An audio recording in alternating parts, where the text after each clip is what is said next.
I have seen a lot in my years on the bench. I have watched people lie to my face, cry crocodile tears, and try every trick in the book to escape justice.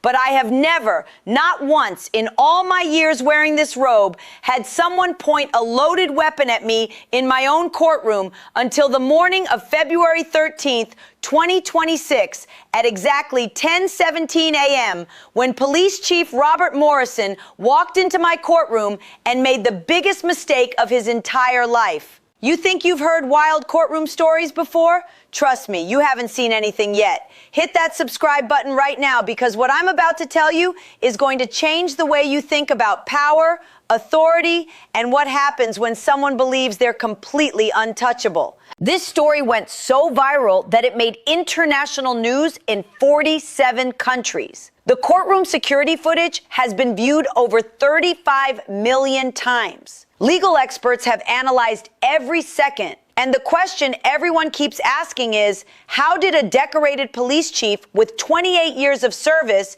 end up pointing a gun at a judge in open court? Let me take you back to how this whole thing started. It was a cold Thursday morning in Providence, Rhode Island. February in New England means winter, and that morning it was 23 degrees with wind chill making it feel like 10. My clerk handed me a file that seemed simple enough on the surface. Case number 2025-CV-4821. A civil complaint for excessive force during a traffic stop. The plaintiff was James Michael Patterson, age 24, a senior at Rhode Island College studying business administration.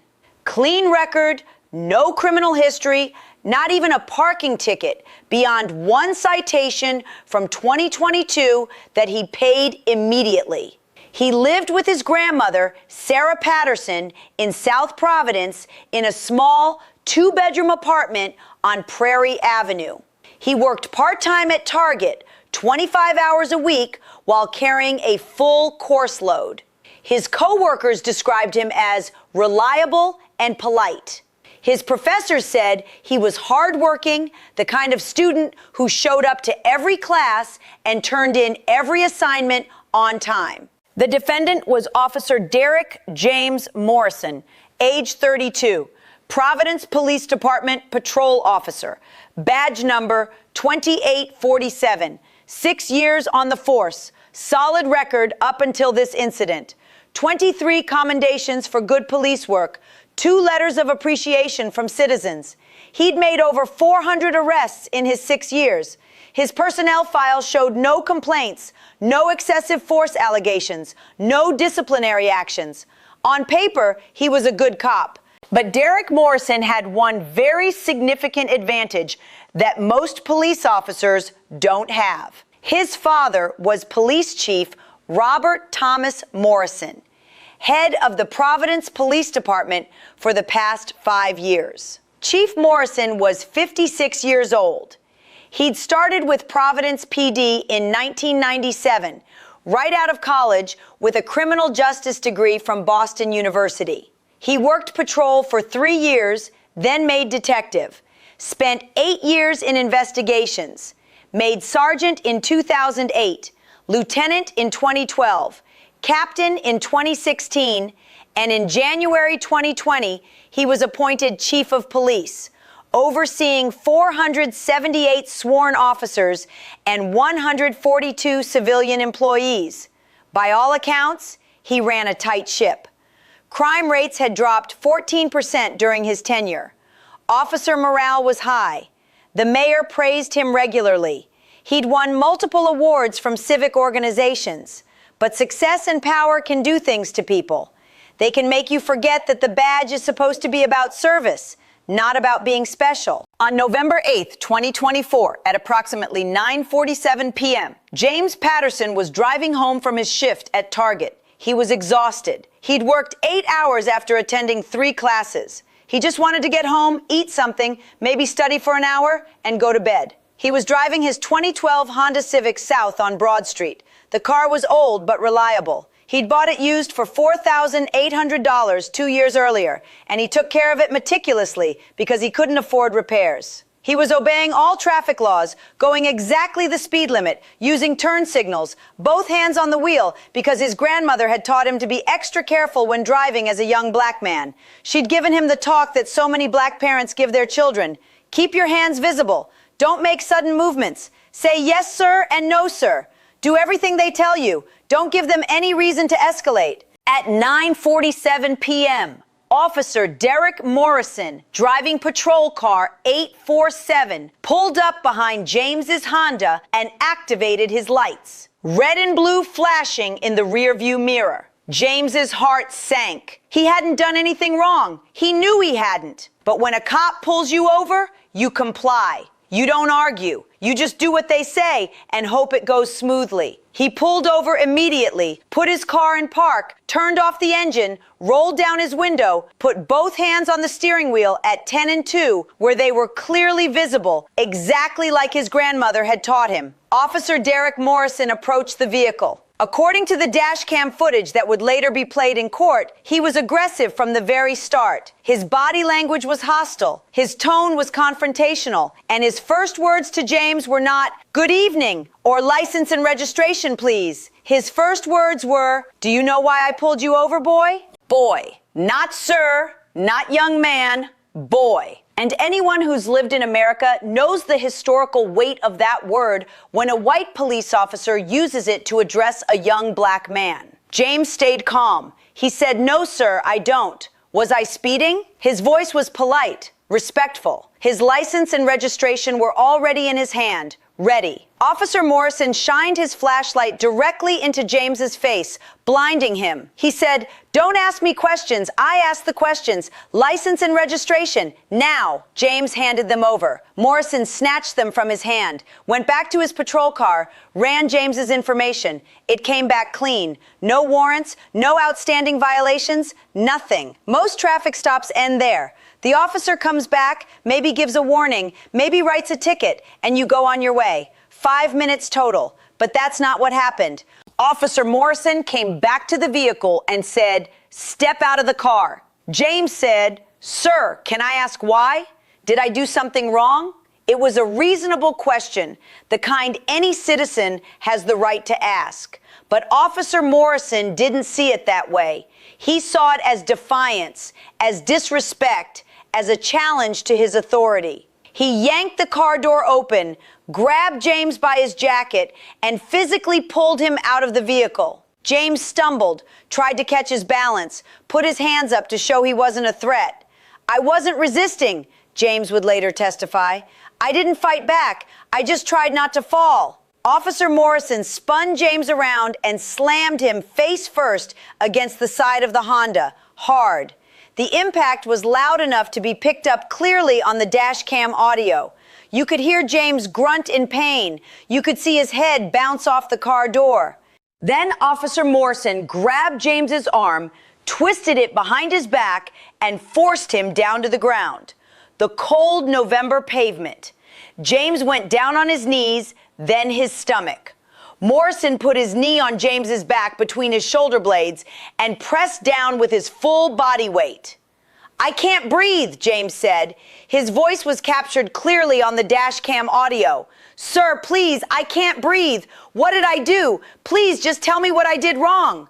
Officer Morrison didn't respond. He kept his knee on James's back, kept him pinned there for 4 minutes and 17 seconds. I know the exact time because the dash cam footage has a timestamp from 9:51:33 to 9:55:50. 4 minutes and 17 seconds of a young man lying face down on freezing pavement, begging to be told what he'd done wrong, being told nothing. At 9:55, a second patrol car arrived. Officer Sarah Kim, badge number 3194, 7 years on the force. She got out and immediately asked what was going on. "What do we have, Derek? Is he under arrest?" Officer Morrison, still with his knee on James's back, said, "Just being difficult, not following commands." Officer Kim looked at James on the ground, looked at Morrison, and said, "Derek, if he's not under arrest, why is he on the ground? Let him up." Morrison hesitated for about 5 seconds. Then he removed his knee and pulled James to his feet. James was crying, openly crying. His face was scraped from being pressed into the pavement. His jacket was torn. His hands were bleeding from where he tried to protect his face.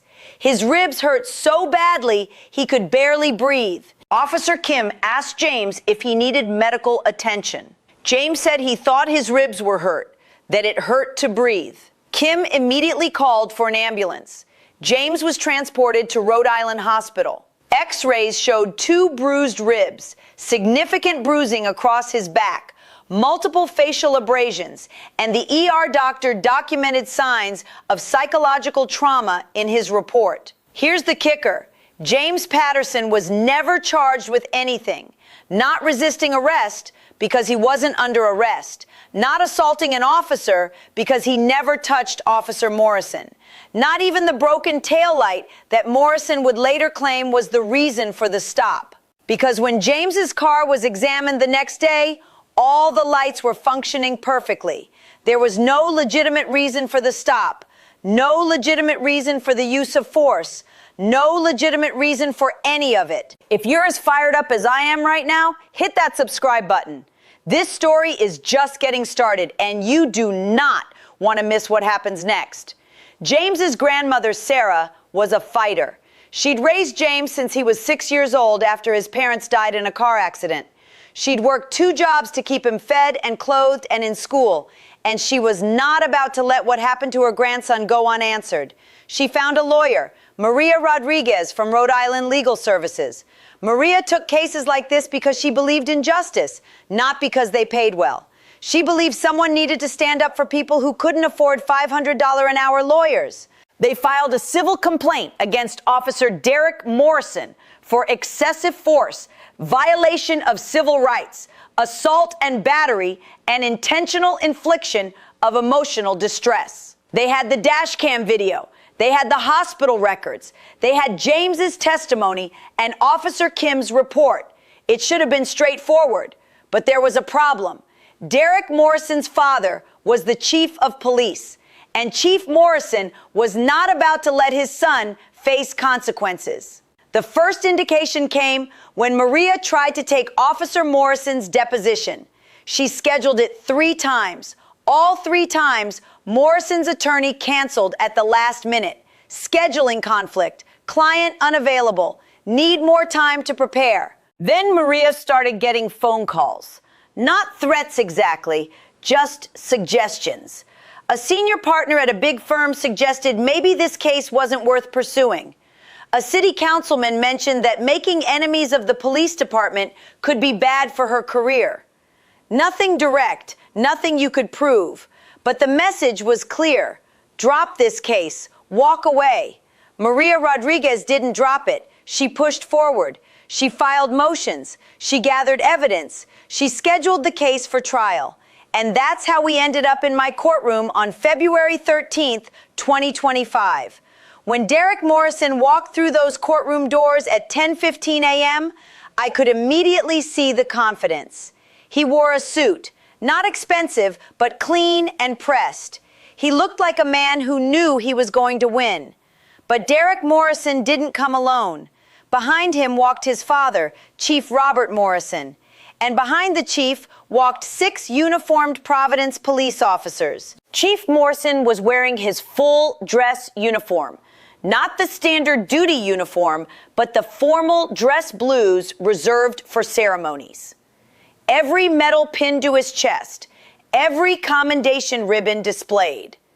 The uniform was immaculate, pressed with military precision, the shoes polished to a mirror shine.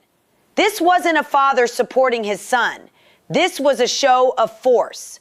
A police chief walking into a courtroom with 6 officers as if to say, remember who you're dealing with. The 6 officers stood at the back of the courtroom in a line, arms crossed, faces neutral, a wall of blue uniforms and badges, a reminder that the police and the courts work together. I've been a judge for years. I've seen intimidation attempts before. They don't work on me. James Patterson sat at the plaintiff's table with Maria Rodriguez. James was wearing a borrowed suit, too big in the shoulders, sleeves too long, but he tried. His grandmother Sarah sat in the first row, hands folded in her lap, eyes on her grandson. I called the court to order. Case number 2025-CV-4821. James Patterson versus Derek Morrison. Are both parties ready? Maria Rodriguez stood. Ready, Your Honor. Derek Morrison's attorney, Jonathan Patone, from a downtown firm, stood. Ready, Your Honor. I asked Maria to present her case. She stood and laid it out clearly. On November 8th, 2024, her client, James Patterson, was pulled over by Officer Derek Morrison for no apparent reason. The dash cam showed no traffic violation. When James asked why he was being pulled over, Morrison responded with immediate force, pulled him from the vehicle, slammed him against the car, forced him to the ground, kept him pinned for over 4 minutes while James begged to know what he'd done wrong. Maria entered the dash cam footage into evidence, the hospital records, Officer Kim's report, everything documented. Then we watched the video. I'd reviewed it before, but seeing it again in the courtroom was even worse. You could see everything. Morrison's aggressive approach, the way he grabbed James, the sound of James's body hitting the car door, James on the ground, hands visible, not resisting, Morrison's knee on his back, James crying, "Please, sir, I can't breathe. What did I do?" When the video ended, the courtroom was silent. I looked at the 6 officers standing at the back. None were looking at the screen anymore. Some looked at the floor, some at the ceiling, anywhere but at the evidence. I looked at James Patterson, tears on his face, his grandmother's arm around him. I looked at Derek Morrison, staring straight ahead, no expression, no remorse. I asked Officer Morrison if he wanted to explain his actions. His attorney started to stand, but Morrison waved him off, actually waved him away like swatting a fly. Morrison stood up and said, "Your Honor, I effected a traffic stop because I observed what I believed to be a broken tail light. Mr. Patterson was argumentative and non-compliant.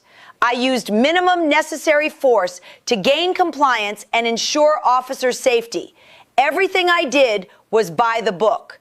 I've heard a lot of excuses in my years on this bench, but this was particularly galling because we'd all just watched the video. I said, "Officer Morrison, we just watched the footage. Mr. Patterson asked why he was being pulled over. That's not argumentative. That's a citizen's right."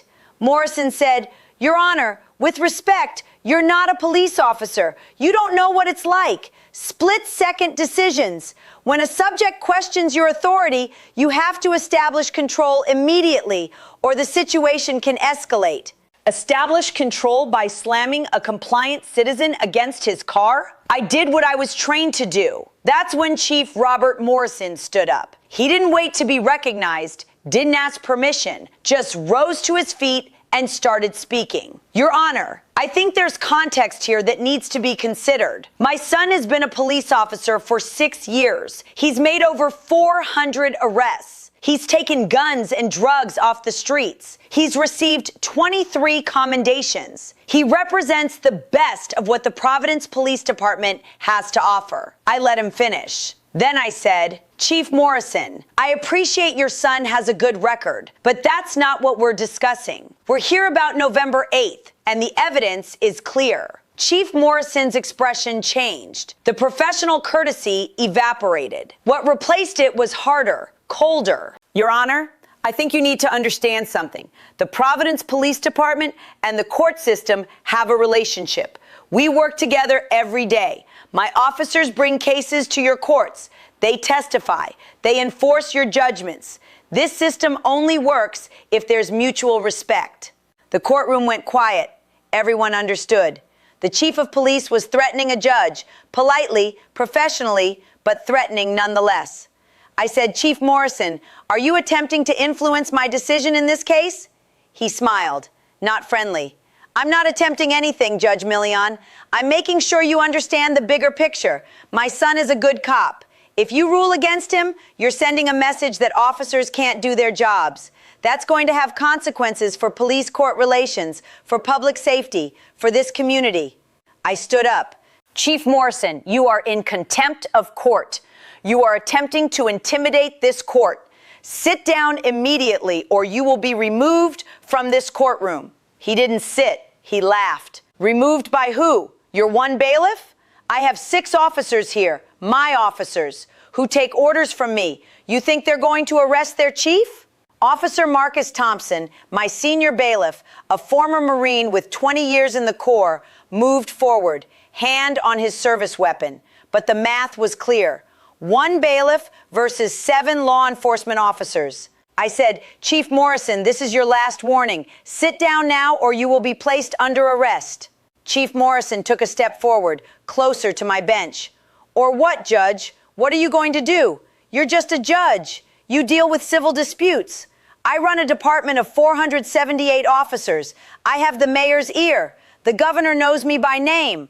I have real power. What do you have? I have the law, I said. And that's the only power that matters in this courtroom. Subscribe right now, because what happens in the next 45 seconds is something no one in that courtroom will ever forget for the rest of their lives. Officer Thompson moved to place Chief Morrison under arrest for contempt of court. My other 2 bailiffs, Officers Jennifer Park and David Rodriguez, moved forward as well. And that's when Chief Robert Morrison made the decision that destroyed his life. His hand went to his hip, to his service weapon, a Glock 19 9mm pistol. He drew it in one smooth motion, the motion of someone who's done it thousands of times. But he didn't point it at Officer Thompson. He pointed it at me, directly at me, at my chest, from about 15 feet away. A loaded weapon aimed at a sitting judge in a courtroom full of people. Time stopped. Everything went into slow motion. I could see the gun, the black metal, the barrel, his finger on the trigger guard, not on the trigger yet, but close. Sergeant Linda Chen, my courtroom security officer, had her weapon drawn in under 2 seconds. She issued commands, loud, clear, professional. Chief Morrison, drop the weapon. Drop it now. This is your final warning. Morrison didn't drop it. His eyes stayed on me. His arm stayed raised. Sergeant Chen fired once. The shot hit Morrison in the upper right chest. He went down. The gun clattered across the courtroom floor. The 6 officers at the back, his officers, didn't move to help him. They stood there, frozen, because they just watched their chief draw a weapon on a judge, and not one of them had followed him into that madness. From the moment Chief Morrison drew his weapon to the moment Sergeant Chen fired, exactly 45 seconds elapsed. The courtroom security cameras captured it all with timestamps. 45 seconds that ended a career and proved nobody is above the law. The ambulance arrived in under 3 minutes. Paramedics rushed in. Morrison was conscious, in pain, bleeding, but alive. The shot had hit him in the upper right chest. Serious, but not immediately fatal. They loaded him onto a stretcher and rushed him out. As they wheeled him past me, Morrison looked up, made eye contact, and mouthed the words, "I'll get you." A final threat, but empty. He was done.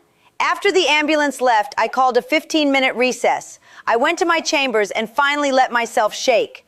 Someone had pointed a loaded gun at me, had been about to pull the trigger. Sergeant Chen came to my door. She looked devastated. "Your Honor, I'm sorry. I didn't want to shoot him, but he was going to kill you. I saw his finger moving toward the trigger." I stood up. "Sergeant Chen, you have nothing to apologize for. You did everything right. You gave him multiple chances. You warned him. And when he posed an imminent lethal threat, you stopped him. You saved my life. You're a hero."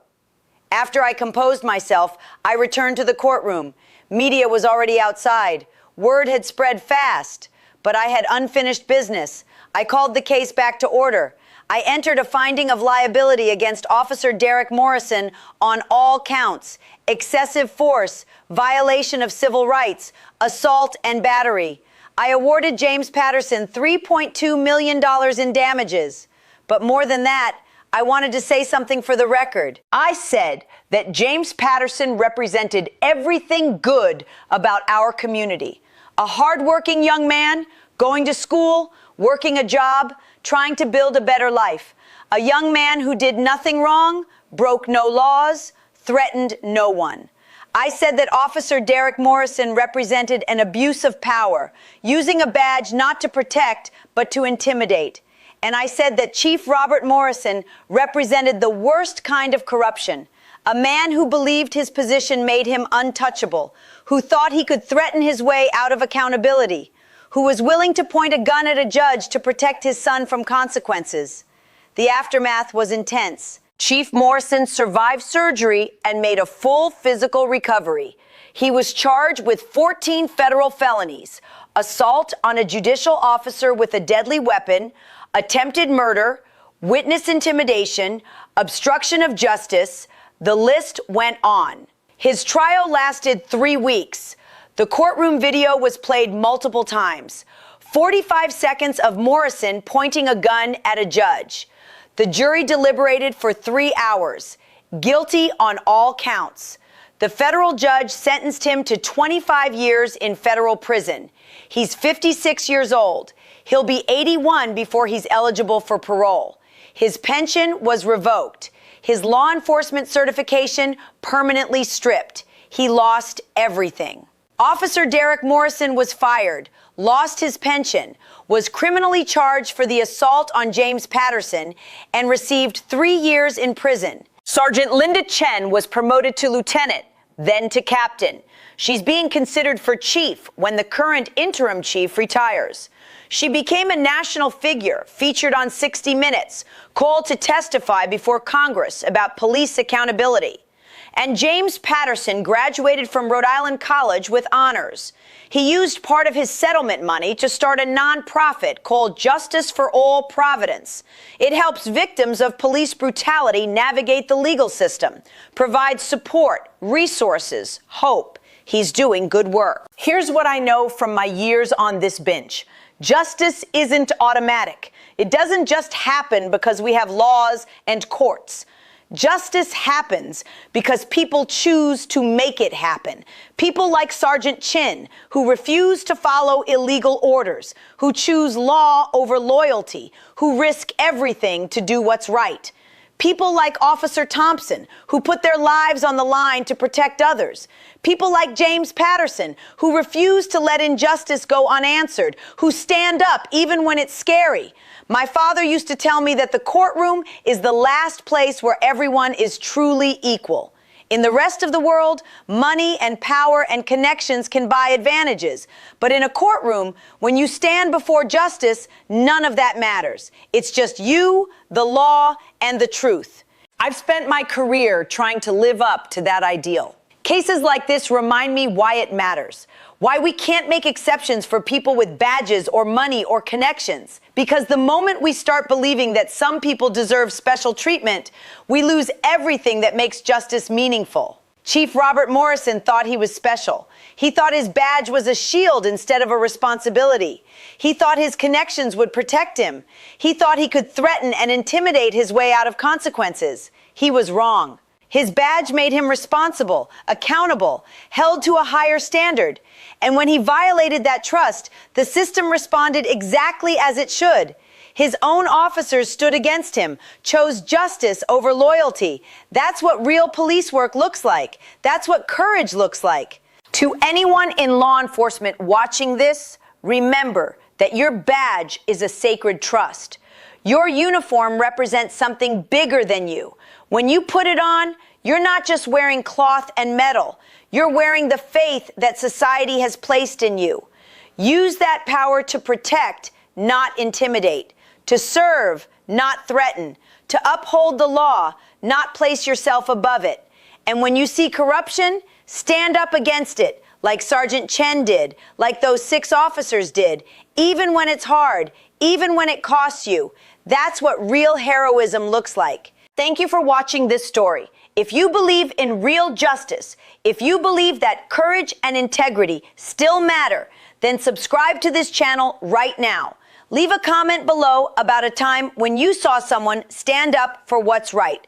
And watch the next video that's about to pop up, because I've got another story about justice that will restore your faith in humanity. Thank you for being here. Thank you for caring. And thank you for believing that we can build a world where justice isn't just a word, but a reality for everyone.